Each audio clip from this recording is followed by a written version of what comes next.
Novian Amrah Putra selaku CEO PT National Quality Assurance Indonesia, Bapak Christian Adrian selaku Anti-Fraud Management Head PT Bank SMBC Indonesia Tbk, Moderator Bapak Heru Rustanto selaku Anti-Financial Crime Head PT Bank SMBC Indonesia Tbk, yang terhormat Ibu Amandalia Johannes selaku pengurus bidang regulasi dan kebijakan SKDKP, serta anggota SKDKP atas kesediaannya hadir memenuhi acara diskusi panel hari ini.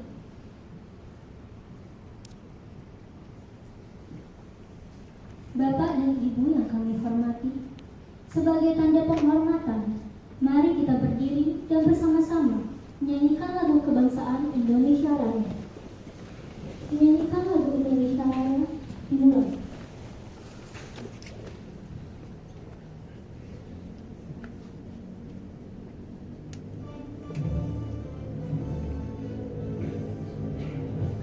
Indonesia tanah airku, tanah tumpah darahku, di sanalah aku berdiri, jadi pandu ibuku. Indonesia kebangsaanku, bangsa dan tanah airku. Marilah kita berseru, Indonesia bersatu. Hiduplah tanahku, hiduplah negeriku, bangsaku, rakyatku semuanya. Bangunlah jiwanya, bangunlah badannya untuk Indonesia Raya. Indonesia Raya, merdeka, merdeka, tanahku, negeriku yang ku cinta. Indonesia Raya, merdeka, merdeka, hiduplah Indonesia Raya. Indonesia Raya, merdeka, merdeka, tanahku, negeriku yang ku cinta. Indonesia Raya, merdeka, merdeka, hiduplah Indonesia Raya. Hadirin dipersilakan untuk duduk kembali. Sebelum memulai acara pada siang hari ini, marilah kita panjatkan doa kepada Tuhan Yang Maha Esa agar acara hari ini dapat berjalan dengan lancar dan penuh berkat. Berdoa menurut agama dan kepercayaan masing-masing dimulai.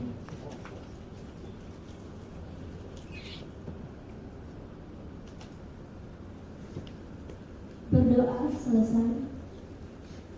Hadirin yang kami hormati, demi kelancaran acara, saya akan membacakan tata tertib diskusi panel hari ini. Pertama, format acara adalah diskusi panel dengan 3 narasumber yang dipimpin oleh moderator. Kedua, panel diskusi dimulai dengan sharing atau pemaparan materi dari masing-masing narasumber. Ketiga, sesi berikut adalah tanya jawab atau diskusi dengan dipandu oleh moderator selama 25 menit. Peserta diberikan kesempatan untuk menyampaikan pertanyaan kepada narasumber, dan bagi peserta yang ingin bertanya dapat mengangkat tangannya. Keempat, penanya yang telah ditunjuk oleh moderator mohon untuk menyebutkan nama dan bank atau instansi, kemudian menyampaikan pertanyaannya. Karena keterbatasan waktu untuk sesi tanya jawab, kami mohon maaf apabila ada pertanyaan yang belum dapat tersampaikan dan terjawab. Ibu dan Bapak, acara diskusi panel hari ini SKDKP mengundang narasumber dari OJK, yakni Kepala Divisi Pelayanan Konsumen dan Pemeriksaan Pengaduan, Bapak Gatot Yulianto, CEO dari PT National Quality Assurance Indonesia, Bapak Novian Amrah Putra,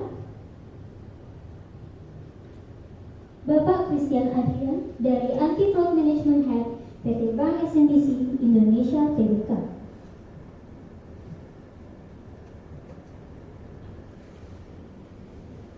Sebelumnya, kami akan mendengarkan sambutan dan pembukaan oleh pengurus FKDKP Ibu Amandalia Johannes selaku pengurus bidang regulasi dan kebijakan FKDKP serta Direktur Kepatuhan PT Bank Sinarmas Tbk.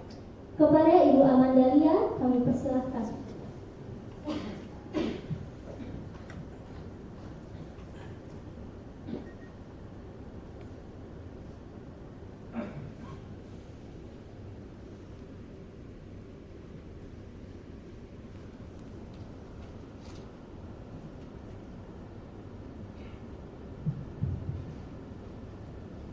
Assalamualaikum warahmatullahi wabarakatuh. Salam Om Swastiastu, Namo Buddhaya, salam kebajikan, salam damai sejahtera buat kita semua.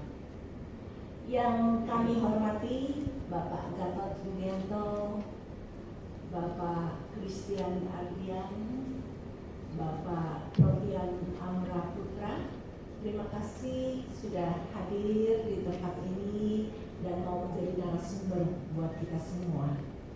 Yang kami hormati para direktur kepatuhan, pimpinan dan pejabat di bidang anti-fraud management, investigation, satuan kerja, manajemen risiko, satuan kerja kepatuhan, dan Bapak Ibu yang tidak dapat saya sebutkan satu persatu, terima kasih atas kehadirannya. Selamat siang dan selamat mengikuti panel diskusi mengenai anti-fraud dengan tema penerapan pengendalian internal melalui implementasi strategi anti-fraud. Bapak Ibu yang saya hormati, dikarenakan suatu hal, salah satu narasumber dari OJK belum dapat hadir dalam kesempatan ini, namun demikian kami percaya pada diskusi akan berjalan dengan lancar dan memberikan manfaat bagi kita semua dan industri perbankan. Penerapan strategi anti-fraud merupakan bagian penting dalam pengendalian internal dan tata kelola perbankan. Melalui sistem yang efektif, industri perbankan diharapkan mampu mencegah, mendeteksi, kemudian menginvestigasi dan menindaklanjuti setiap indikasi fraud secara konsisten dan berkelanjutan. Upaya ini menjadi sangat penting untuk meminimalkan resiko operasional, resiko hukum, resiko reputasi, dan kerugian-kerugian lain yang tidak kita inginkan terjadi di bank kita. Hari ini hadir sekitar 90 peserta. Ini menunjukkan betapa tingginya perhatian dan komitmen kita bersama dalam memperkuat implementasi strategi anti-fraud di bank kita masing-masing. Panel diskusi hari ini juga merupakan sarana berbagi wawasan dan pengalaman guna meningkatkan awareness serta efektivitas penerapan pengendalian internal di masing-masing bank. Kami juga menyampaikan terima kasih kepada Bapak moderator kita hari ini, Bapak Heru Rustanto dari Bank SMBC yang akan memandu jalannya diskusi. Akhir kata, perkenankan saya Amandalia Johannes mewakili Ketua Umum FKDKP Ibu Francisca Oy untuk menyatakan membuka dengan resmi panel diskusi ini. Terima kasih, Tuhan memberkati kita semua.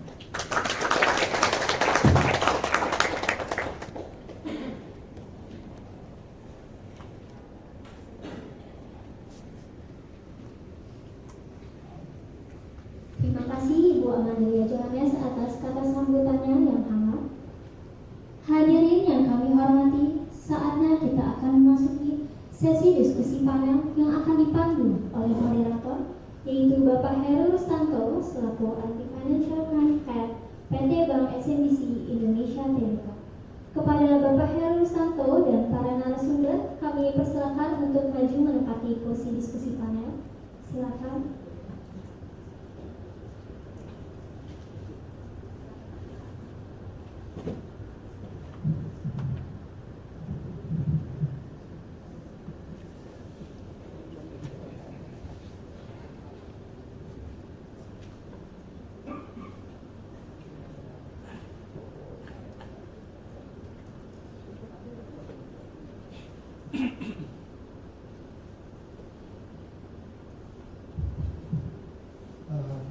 Sebelumnya saya ucapkan terima kasih banyak kepada FKDKP yang diwakilkan oleh Ibu Amanda dan juga teman-teman rekan-rekan dari FKDKP yang telah memfasilitasi atas diskusi hari ini.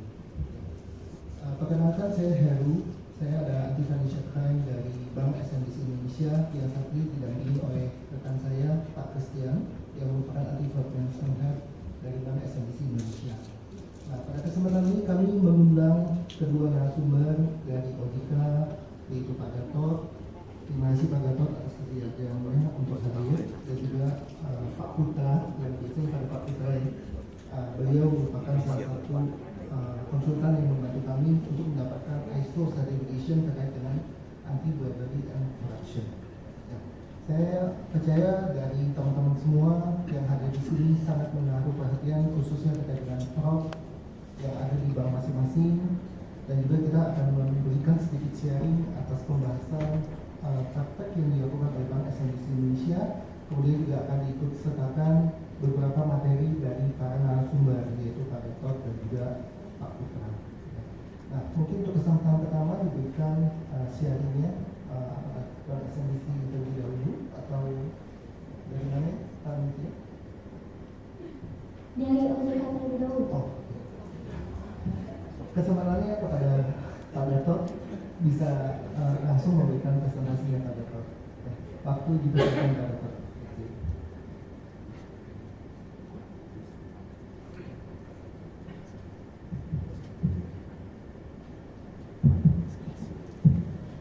Yes. Bismillahirrahmanirrahim. Assalamualaikum warahmatullahi wabarakatuh. Selamat siang, salam sejahtera untuk semuanya yang kami hormati Bu Amanda dan tim. Ya, Pak Moderator kami, Pak Heru, Pak Putra, Pak Christian. Izin saya memulai terlebih dahulu. Saya akan berusaha menyesuaikan waktu Bapak Ibu, cuman saya sangat mengapresiasi dulu untuk kegiatan pada siang hari ini. Sebelumnya Bapak Ibu bisa lihat saya ya? Bisa? Iya, takutnya duduk, takutnya yang belakang kan kepalanya nongol-nongol. Mengapresiasi acara hari ini, di depan mata kan sudah ada libur panjang. Ternyata sebelum libur panjang tadi sempat bercerita sama Bu Amanda, masih disempatkan waktu untuk menggali ilmu luar biasa. Tepuk tangan untuk Bapak Ibu semuanya. Dan alhamdulillah saya bisa ketemu Bu Amanda, ketemu Bapak Ibu semuanya hari ini. Relax saja Bapak Ibu. Kami ingin berbagi sesuatu ke Bapak Ibu. Mudah-mudahan kalau Bapak relax bisa minimal apa yang kami ceritakan, apa yang kami mungkin ya diskusikan, karena siang hari kalau hanya cerita melulu soal materi nggak akan mudah untuk diterima. Nah, kami ingin cerita dari sisi sudut pandang kami ya selaku OJK yang katanya regulator, pengawas ya, yang kebetulan mendapatkan amanah ya berdasarkan Undang-Undang Nomor 11 tahun 2000 nomor 21 tahun 2011 pada awalnya, kemudian dipertajam lagi dengan Undang-Undang Nomor 4 tahun 2023 tentang UU P2SK. Sudah mungkin familiar lah dengan hal tersebut, dan biasanya OJK selalu mengawali ceritanya teman-teman OJK dengan hal tersebut.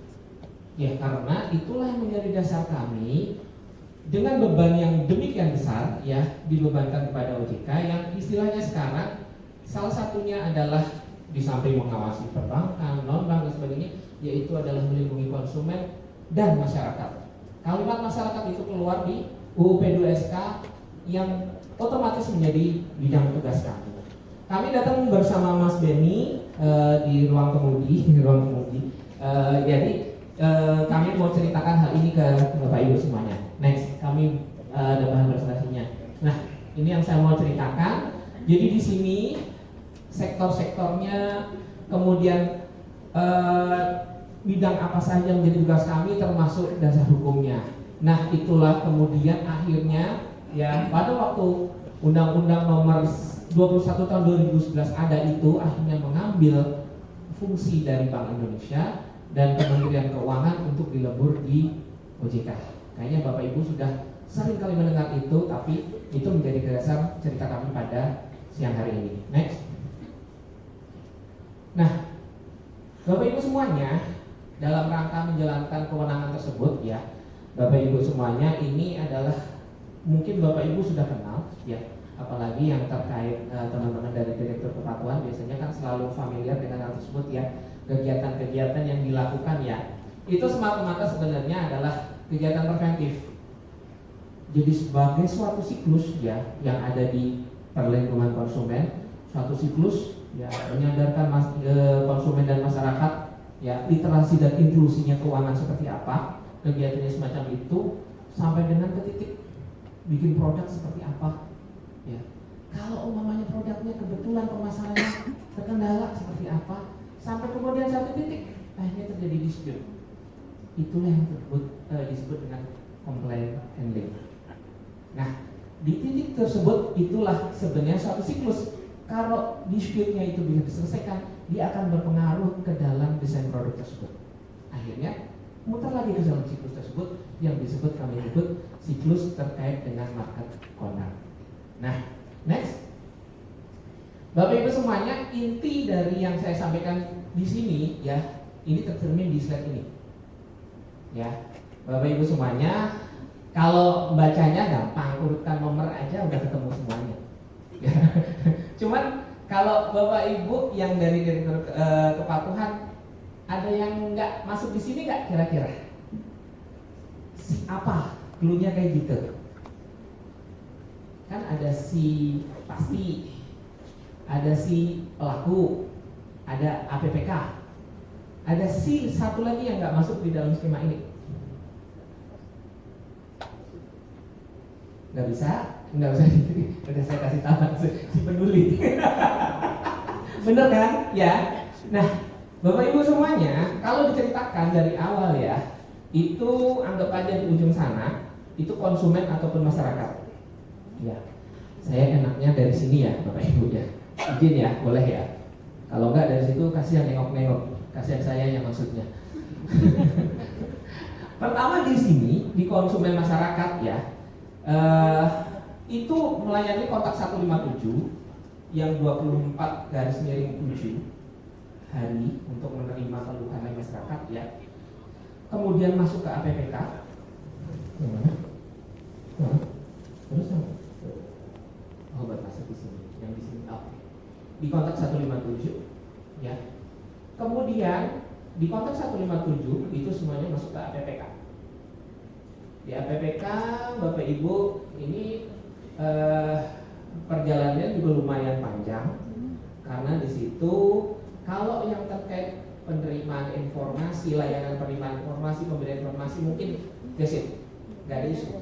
Tapi kalau pengaduan, ya itu isunya bisa panjang dan lama kadang-kadang. Kenapa? Di sini konsumen bisa berhak mengajukan keberatan ataupun istilahnya menolak dari resolusi yang ditawarkan oleh Bapak Ibu semuanya.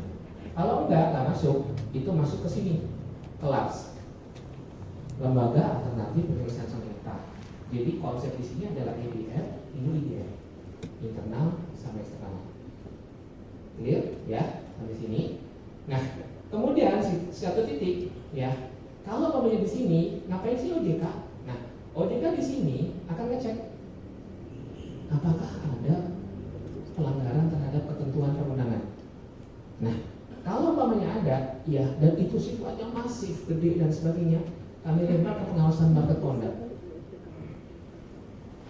Nah, ini baru selesai di satu sisi untuk yang terkait dengan pengaduan konsumen, karena semua yang diadukan rata-rata konsumen, benar ya? Gimana dengan masyarakat? Nah, masyarakat masuknya di sini nih, yang rimbarainya lebih banyak, lebih belantara lagi, karena di sini semuanya mengadukan dan sebagainya, ya. Yang kemudian Bapak Ibu juga tahu Satgas Pasti ini anggotanya nggak cuma OJK, ada penegak hukum dari kepolisian, dari kejaksaan, dari kementerian terkait, Kementerian Agama, Kementerian Perdagangan, di sini ada. Nah, di sini juga akan terpecah dua juga, ya. Di sini, ya, itu masuknya ke si pasti aplikasinya. Nah, di sini yang berupa berbagai hal. Lebih liar lagi, itu masuknya ke scam yang disebut dengan Indonesia Anti-Scam Center yang diresmikan kemarin di 22 November tahun 2023 ya, Ben? 2023 ya? Oh 2024 di sini. Nah, inilah yang menjadi salah satu saya yang cerita. Kalau ini mungkin Bapak Ibu udah familiar ya.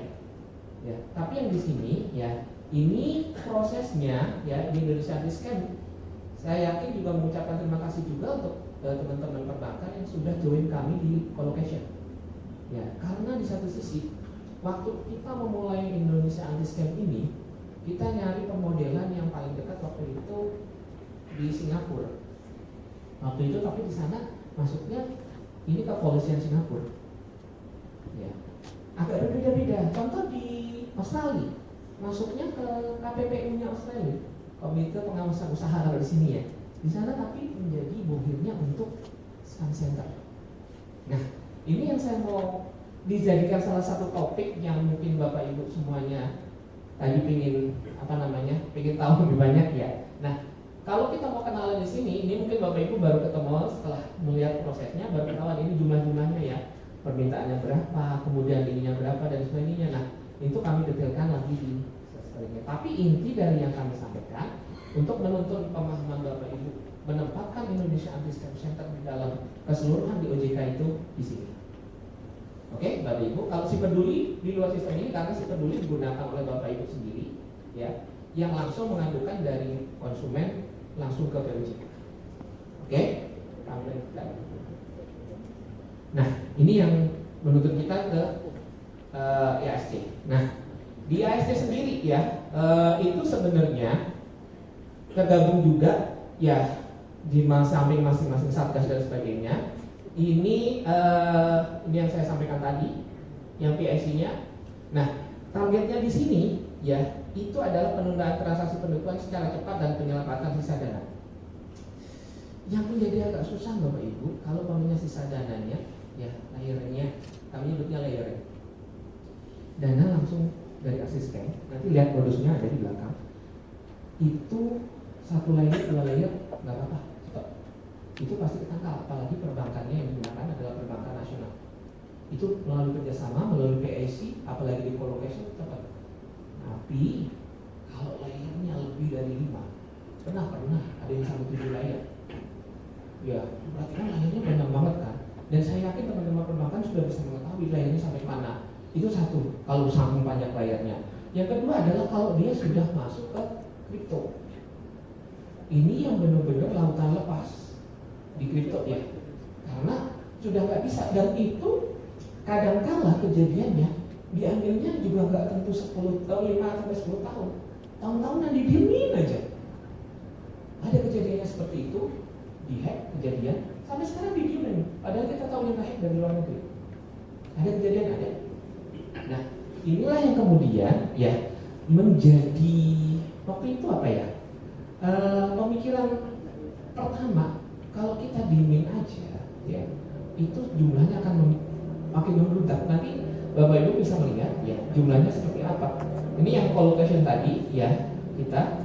Nah kemudian kalau kita lihat, ya yang di sini, ya ini adalah mengenai laporannya, jumlah laporannya. Kemudian yang sering ceritakan sih ini, cuman saya pribadi agak sedikit malu dengan cara pengembaliannya, lumayan sedikit, masih banyak banget. Dan ini adalah typical of escrow. Kenapa typical of escrow? Jarang banget, belum tentu semua orang yang terkena scam itu lapor. Apalagi kalau kejadiannya kenanya love scam, biasanya malu, iya kan? Kalau iya sih. Jadi juga jawab kalau malu kayak gitu. Nah, ini yang istilahnya kejadiannya, kalau kita petakan lagi ya, paling banyak adalah penipuan transaksi belanja. Ya, apakah nggak ada dominasi nggak? Cowok-cewek yang kena nggak ada ya datanya? Nggak ada ya? Penasaran maksudnya. Ini belanja transaksi paling umum deh, gampang banget kena. Ya, entah itu sellernya, ya biasanya sellernya sih, ya Kemudian di sini ada penipuan impersonification atau fake call. Dengan teknologi yang sekarang berkembang, biasanya pernah nggak terima telepon tapi langsung diem? Iya, emang sebaiknya gitu. Nomor nggak dikenal, mungkin Bapak Ibu demi keamanan sih langsung ketolak ya. Cuman kebetulan ada yang punya 2 HP. Satu HP-nya buat bisnis. Contohnya nih, bisnisnya sewa apartemen kan, sewa gedung, yang semua orang bisa call. Kalau nggak diterima kan, ini kan siapa tahu mau dewa. Tapi kalau diterima, begitu diterima diam, kita ngomong sebentar halo, suara kita udah bisa dibikinkan fake-nya. Sudah menjadi AI-nya sudah bisa sampai ke sana. Ini juga pernah kejadian. Kemudian yang lain seperti penipuan kerja, ini masih modus yang sangat umum. Di samping tadi saya bilang love scam itu banyak banget yang terjadi, tapi melapornya nggak mesti. Nah, secara detailnya jumlah sebarannya paling banyak di Provinsi Jawa Barat. Ya, ngalah-ngalahin DKI lah jumlahnya. Tapi kalau saya melihat di sini 5 besar dominasinya adalah di Jawa. Ya kebetulan di Jawa semua ya, berarti target market berarti kan target market scanner, fraudster ya, itu target marketnya emang benar-benar di sini gitu loh. Ya emang benar sih, saya pikir juga benar mengalahkan target market di sini. Cuma jangan salah ya, seperti Aceh ya, kemudian di Papua itu dari ujung ke ujung semuanya ada case. Artinya kerataannya ada gitu, walaupun tahu target market terbesar adalah di Pulau Jawa. Kemudian kalau melihat secara jumlahnya, nah ini yang saya sebutkan tadi kan 5 besar ya. Tadi ini 10 besarnya segini. Kalau kita bagi dari jumlah laporannya, kemudian jumlah kerugiannya, kemudian rata-rata kerugiannya ini dengan jumlah tadi pengembalian. Kalau ini kan nyebutnya sampai TT-an ya. Tadi pengembaliannya baru sekitar ratusan M.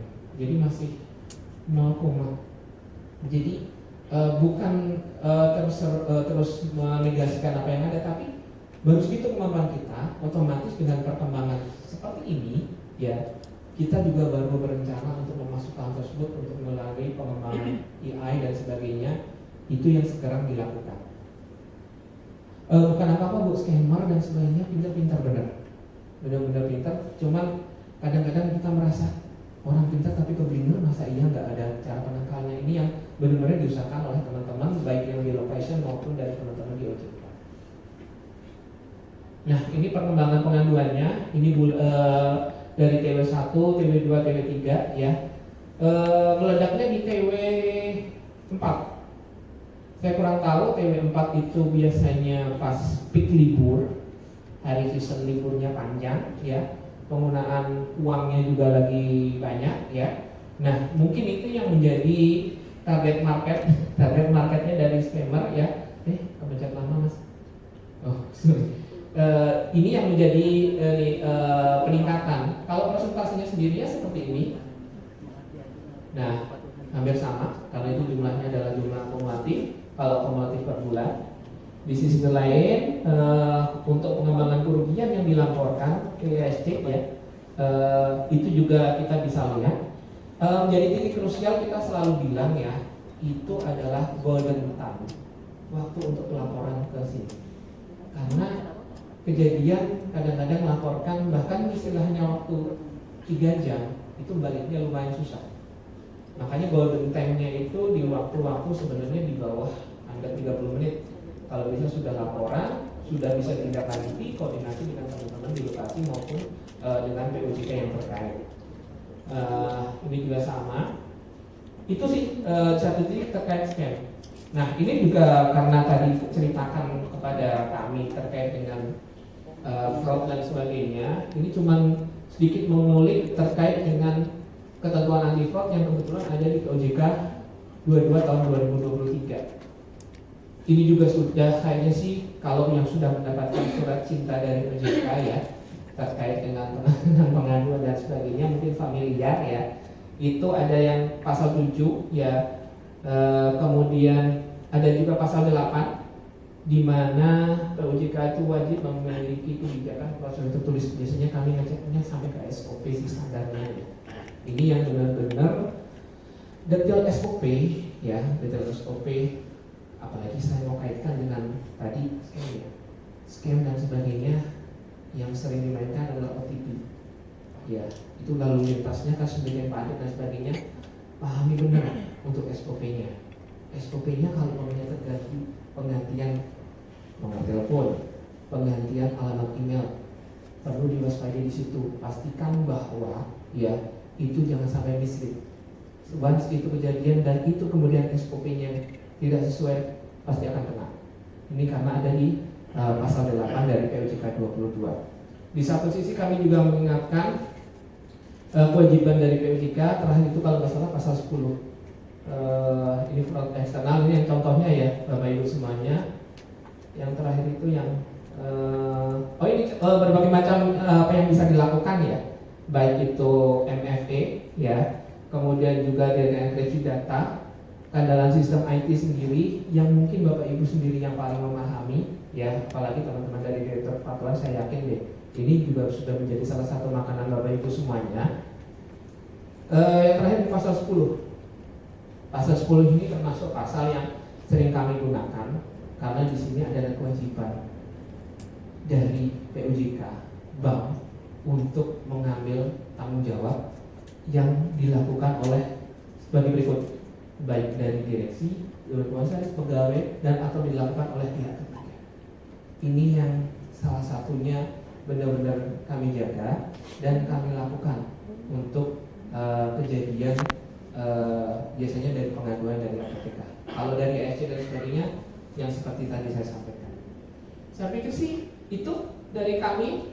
Nanti kita diskusi di kesempatan berikutnya. Bila kami batai, Assalamualaikum warahmatullahi wabarakatuh. Saya kembalikan ke moderator.